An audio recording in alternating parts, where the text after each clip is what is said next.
Šonedēļ Nītauras Cirnavas ir pārvērtušās par īstu radošo darbnīcu.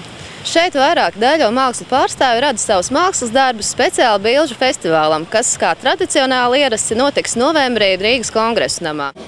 No pirmdienas līdz piekdienai mūziķi, arhitekti, fotogrāfi un citu mākslu pārzinātāji veidoja savus īpašos mākslas darbus. Nometnē bija sastopami gan cilvēki, kas ik vasaru atvēl laiku gūt spēkus kopā ar domu biedriem, gan mākslinieki, kas parādās retums, cits pat pirmo reizi.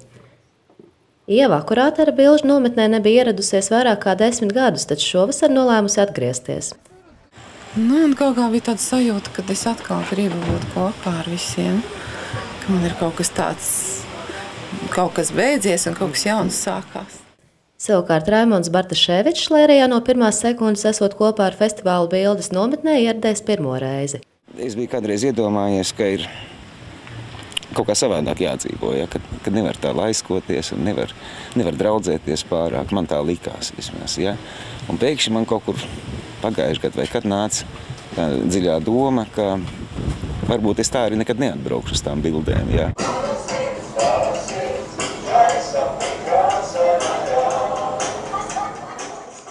Novednes uzdevumu sarakstā bija arī kājavu apdarināšana, taču brīdī, kad ieradās Diena TV, bija aplūkojami vien Roberta Globsņa īpašie sūnu ādām apšotie apavi. Taču lietusargi priecēja acis veiku stūra.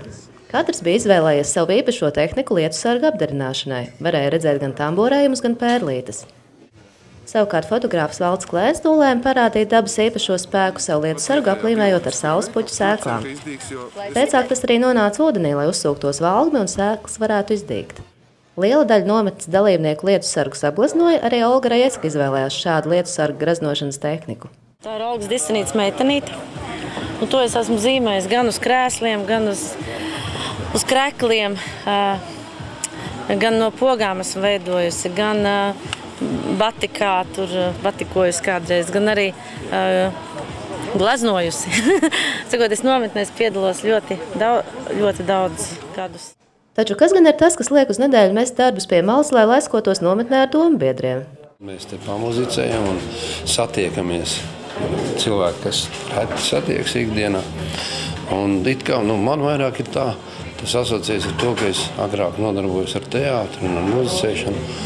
Un tad man tā kā liekas, ka tā ir tā radošā dzirksts, ir tāda zinām dzīvības pazīme. Visi nometnes laikā tapušie darbi būs aplūkojami festivāla bildes laikā šī gada novembrī. Džēna Tamuļeviča, Jānis Palkaunieks, Diena TV.